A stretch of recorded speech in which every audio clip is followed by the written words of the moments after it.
भोर की बेला आई है और अब बेटी के विदाई का समय है। और कहते हैं जब बेटी के विदाई का समय आया तो हिमालय और मैना के आंखों में आंसू भर गए, क्योंकि अब पार्वती जी विदा हो जाएंगी। आज पिता के आंगन से माँ पार्वती विदा हो रही, महाराज हिमालय ने किया है और सब उपहार देने के बाद हाथ जोड़ लिया। हाथ जोड़ के कहते हैं का देहूँ पूर्ण काम है प्रभु, आप पूर्ण काम है, हम आपको क्या दे सकते हैं। लेकिन फिर भी नाथ उमा मम प्राण प्रिय गृह किंकरी करे। ये उमा, ये पार्वती हमें प्राणों से भी अधिक प्यारी है। बाबा आप इसे अपने चरणों की दासी बनाइएगा, कृपा करिएगा। और एक और बात, कभी हमारी पार्वती से कोई अपराध हो जाए, कभी हमारी बिटिया से कोई गलती हो जाए ना, तो आप उसे क्षमा कर देना। आप उससे रुष्ट मत होना, आप उससे क्रोधित मत होना। आप ये समझ लेना हिमालय और मैना को संस्कार देने में कहीं कोई कमी रह गई, हमारा दोष जानकर हमारी बिटिया को क्षमा कर देना। और एक पिता की यही स्थिति होती है, जब बेटी आंगन से विदा हो ना, तो एक पिता के मन में यही भाव होता है कहीं कोई बेटी से गलती ना हो जाए, कभी उसके परिवार में कोई ऐसा अपराध ना हो जाए कि ससुराल पक्ष के लोग आकर ताने सुनाए कि तुम्हारी बेटी तो ऐसी है। पिता को यही डर रहता है कहीं कोई इससे गलती ना हो। और महाराज बहुत कुछ दिया है और फिर हाथ जोड़ लिया, मैं कुछ नहीं दे सकता। भोले बाबा ने कहा महाराज आपने क्या नहीं दिया, आपने अपने हृदय की किंकरी अपनी बिटिया को निकाल कर हमें दे दिया, इससे अधिक हमें क्या चाहिए। और मैं आप सबसे हाथ जोड़कर निवेदन करूं, आज समाज की जो दशा है ना, दहेज के लिए जो मुंह खोलते हैं, हमें तो ये चाहिए, हमें तो वो चाहिए, विचार करिए। आज समाज की जो दशा है, घर में बहू आती है उसे भी ताने सुनाए जाते, प्रताड़ित किया जाता, ये नहीं दिया, वो नहीं दिया, वो नहीं दिया, ये व्यवस्था नहीं की, भोजन ऐसा बना था। इतनी बुराइयां करते हैं बेटी के ब्याह से आके लोग। ध्यान रखिएगा, आज समाज में यदि बेटियां जलाई जा रही हैं, घर में दहेज रूपी दानव के कारण बेटियां घर में जलाई जा रही या माँ की कोख में मारी जा रही, तो कहीं न कहीं जिम्मेदार हम और आप ही हैं। क्योंकि जब बेटी वाले जाते हैं बेटे के द्वार पे ना, तो वो कहते मुझे ये चाहिए, मुझे वो चाहिए। बेटे को कोई पोस्ट बना दिया, IAS बना दिया, तो उसी हिसाब से उसका मोल भी लगा देते हैं। इतना पढ़ाई में खर्च हुआ, इतना पालन पोषण में हुआ, तो फिर बेटी वाले से सब वापस ले लो। और ये बहुत गलत बात है। आप अपने बेटे को इतना सामर्थ्यवान बनाइए कि आपके घर में किसी चीज़ की कमी ना रहे। किसी का दिया हुआ लेकर आप कितना दिन तक उसे चलाओगे, एक ना एक दिन तो समाप्त हो जाएगा। इसलिए जब भी कोई बेटी वाला आपके द्वार पे आए ना, आप कहो हमें दहेज नहीं चाहिए, हमें तो अपने घर के लिए गृह लक्ष्मी चाहिए, और भाव से उसे लक्ष्मी बनाकर लाइए। वो बहू प्रसन्न होगी, एक बेटी प्रसन्न होगी, आपका घर धन धान्य से भर जाएगा, कोई कमी नहीं रहेगी। और यदि आपकी बहू घर में आंखों से आंसू बहा रही है, आप उसे दुखी कर रहे हैं, तो आप समझ लीजिए कि जीवन में कभी आप सुखी नहीं हो सकते। लक्ष्मी टिकेगी नहीं आपके घर में, ये पक्की बात है, आप करके देख लेना।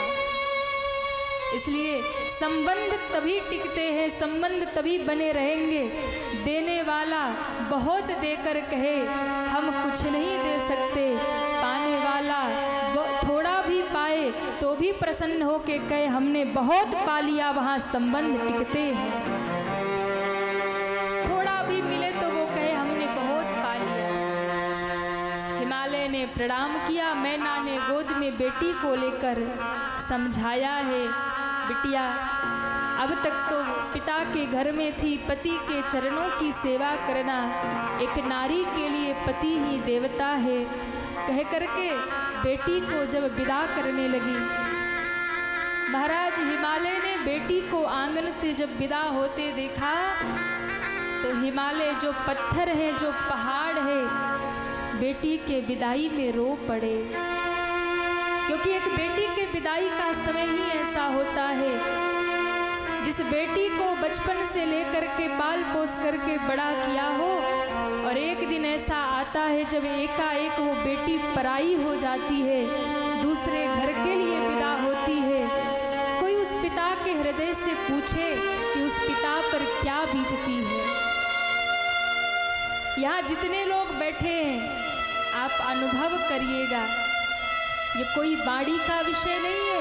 पिता और पुत्री का जो प्रेम होता है, पिता और पुत्री का जो एक अदृश्य प्रेम, अलौकिक प्रेम है, वो बाड़ी का विषय नहीं। माँ तो फिर भी रो लेती है, पर पिता रो भी नहीं पाता है। कभी आँख में आंसू आए ना तो गमछे से आंसू पोंछ लेता है। समाज में चार लोग देखेंगे तो क्या कहेंगे, पर उस पिता को अनुभव रहता है कि आज मेरी बेटी आंगन से जा रही है तो आज मेरा सब कुछ चला गया। क्यों? अनुभव करिएगा, बेटी जब तक घर में हो ना, यहाँ जितने पिता बैठे हैं, जिनके घर में बेटियां होंगी, जिन्होंने बेटी को विदा किया होगा, उन्हें मालूम होगा बेटा माँ के करीब होता है और बेटी पिता के करीब होती है। और एक दिन जब होता है कि वो बेटी बड़ी हो जाती है और वो पिता जब बेटी को विदा करने चलता है, उस पिता को याद आता है एक बेटी ही घर में है जो मेरा ख्याल रखती थी, एक बेटी ही घर में है जो मेरा हर पल ध्यान रखती थी। आप अनुभव करिएगा, कभी पिता थका हारा रात में घर लौटे ना, बेटा कहीं पड़ा होगा, पत्नी कहीं पड़ी होगी, पर बेटी जागती रहती है, इंतजार करती रहती है। जैसे ही पिता द्वार पे आए, दौड़ कर द्वार खोलेगी और दौड़ेगी पूरे घर में, पिताजी भोजन लगा दूं, चाय बना दूं आपके लिए, क्या लेंगे आप? इतना ख्याल वो बेटी ही करती है।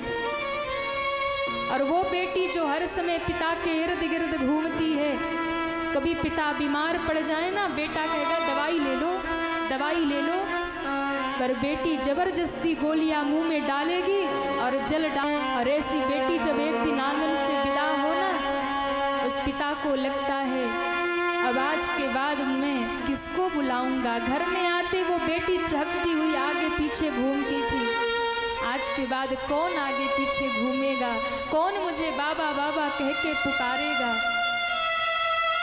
और आप देखिएगा, बेटा कितना भी पास रहता हो, बेटा उतना ध्यान नहीं रखता।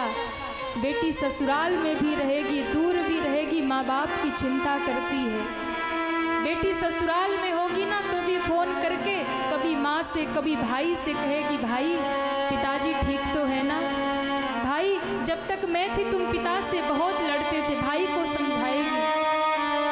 मैं समझाती थी पिता को, पर अब कभी पिताजी को कड़वे शब्द मत कहना, कभी उनसे झगड़ा मत कर लेना, कभी ऐसी बात मत कहना भाई जिससे पिताजी के हृदय को कष्ट पहुँचे। कभी माँ को फोन करेगी, माँ पिताजी तो ठीक है ना, समय पे भोजन तो करते हैं ना, उनका ख्याल रखना। मायके से कोई भी पहुँच जाए, पहला शब्द बेटी का यही होगा, मेरे बाबूजी कैसे हैं, मेरे पिताजी कैसे हैं। वो बेटी दूर रह करके भी हर पल पिता का ध्यान रखती है। और कभी जब उस बेटी को ससुराल में ये खबर मिलती है ना कि बिटिया जल्दी से आ जाओ, अब तुम्हारे बाबूजी इस दुनिया में नहीं रहे, उस बेटी के ऊपर पहाड़ टूट जाता है। रोती हुई वो बेटी जब मायके में पहला कदम रखती है ना, उसकी चिघाड़ से पता चल जाता है कि बिटिया आ गई है। आते ही सबसे पहले दहली पर बैठ जाएगी, दहाड़ मार के रोएगी, भाई के चरण पकड़ के रोएगी। और जिस चारपाई पे बाबूजी रहा करते थे उस चारपाई को पकड़ के रोएगी, मेरे बाबूजी नहीं रहे, अब मुझे बेटी बेटी कहकर हृदय से कौन लगाएगा। कभी रो करके भाई से कहेगी, भाई अगर पिता बीमार थे तुमने सूचना क्यों नहीं दी, पहले क्यों नहीं बताया, एक शब्द तो उनके सुन लेती मैं। और जिस दिन पिता नहीं होते हैं उसी दिन से बेटियों के लिए मायका भी पराया हो जाता है, क्योंकि भाई और भाभी उन्हें तो भार लगने लगता है। बहन आई है तो कुछ देना होगा, भाभी सोचती है कि बहन आ रही है तो कुछ देना होगा, लेकिन जब तक पिता रहता है ना, एक बेटी बड़े अधिकार से जाती है, मेरे पिता का घर है, मेरे पिता का आंगन है। और जिस दिन पिता नहीं होते हैं ना, उस दिन कोई मायके का नाम ले ले तो झरझर झरझर आंखों से आंसू गिरते हैं। और जाने की बात कोई कर दे, वो बेटी कहती है किसके लिए जाऊं, बेटी बेटी कहकर सर पे हाथ रखने वाला पिता ही नहीं है, किसके पास जाऊं। बहुत अद्भुत एक बेटी की विदाई बहुत करूण होती है। हिमालय राज रो पड़े जब बिटिया आंगन से विदा हो रही, और कहते हैं जैसे ही डोली में बैठी डोली जाने लगी, हिमालय पागलों की तरह उस डोली के दौड़ रही, मेरी पार्वती जा रही, मेरी उमा जा रही। और फिर मंत्रियों ने समझाया, महाराज बेटी को तो एक दिन विदा करना ही है। और फिर आंगन सूना हो गया, महल सूना हो गया हिमालय राज का। बेटी जब आंगन से विदा होती है वो दृश्य बड़ा अद्भुत होता है, वो दृश्य बड़ा असहनीय होता है। एक पल में 20-22 वर्षों से पूरे घर को अपना अपना कहते कहते एक ही पल में पराई होकर उस घर से विदा हो जाती है। वो आंगन सूना हो जाता है जब बेटी विदा हो जाती है। एक बहुत प्यारा भाव गाते हैं कि बेटी भोरे भोरे जब ससुराल जई है। बेटी का विवाह होना शाम तक बड़ी खुशियां होती हैं, बड़ा आनंद होता है, पर जैसे भोर की बेला आए, विदाई का समय नज़दीक आने लगता है, वैसे वैसे सबके हृदय कांपने लगते हैं, आंखों में आंसू भरने लगते हैं। अब बिटिया विदा हो जाएगी, अब बिटिया पराई हो जाएगी। बहुत अद्भुत क्षण होता है। बेटी भोरे भोरे जब ससुराल जई है, बेटी भोरे भोरे जब ससुराल जई है। बेटी भोरे भोरे जब ससुराल जई है। ससुराल जई है हो, ससुराल जई है, ससुराल जई है हो, ससुराल जई है। बेटी भोरे भोरे जब ससुराल जई है। बेटी भोरे भोरे जब ससुराल जई है।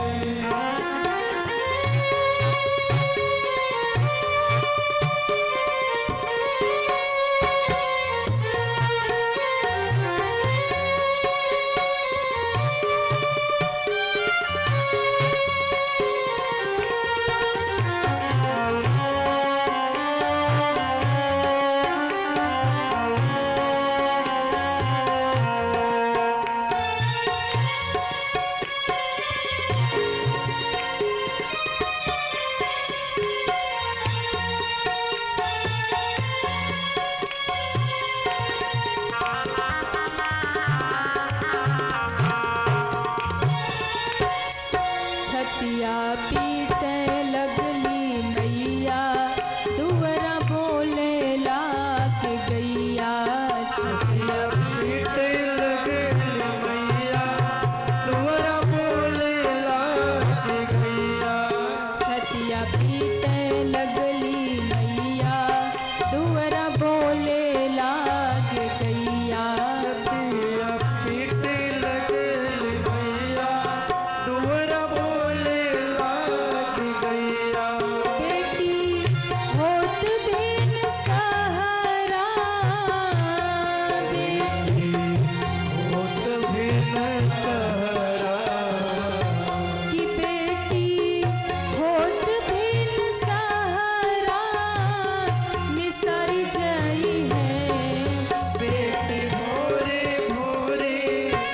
जब ससुराल जई है बेटी भोरे भोरे ससुराल जय है।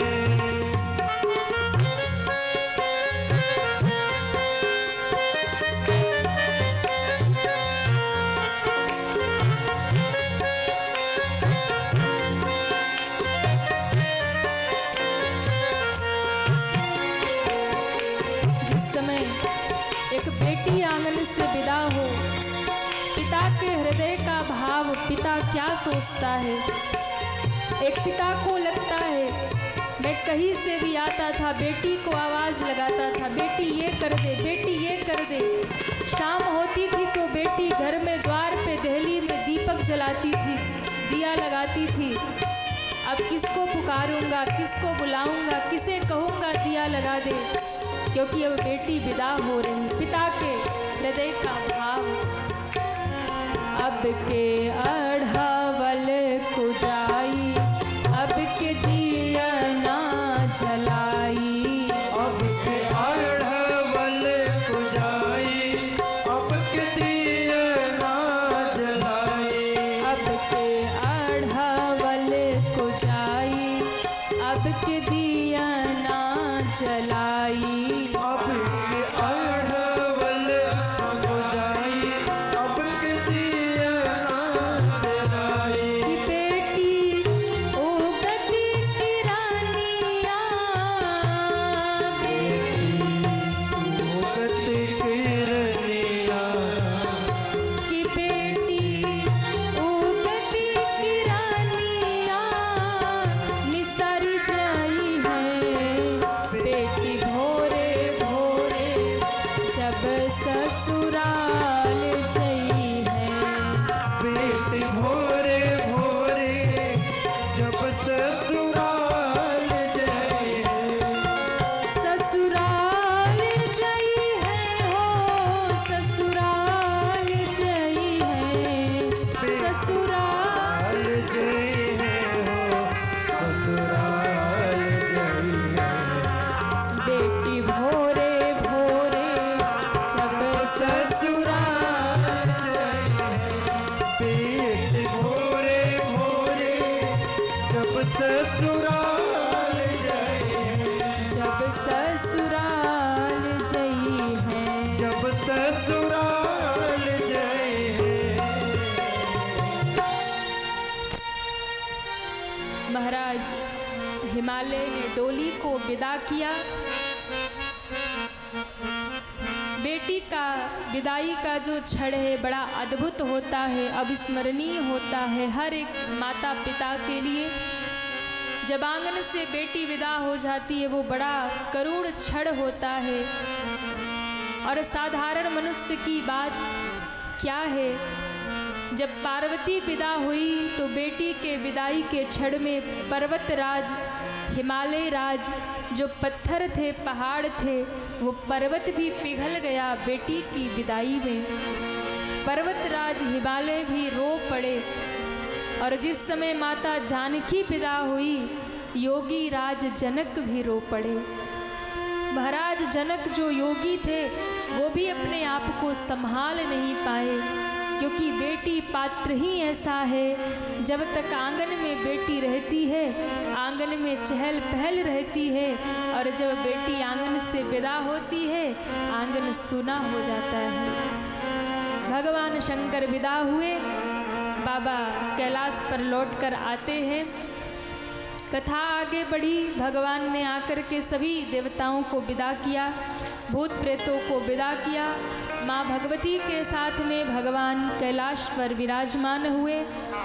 और कुछ समय बाद भगवान कार्तिकेय का प्रादुर्भाव होता है। भगवान कार्तिकेय प्रकट हुए, 7 वर्ष के जब हुए, देवताओं के सेनापति बने हैं, भयंकर युद्ध किया है, ताड़कासुर का वध कर दिया। बोलिए कार्तिकेय जी महाराज की जय हो। कार्तिकेय जी महाराज की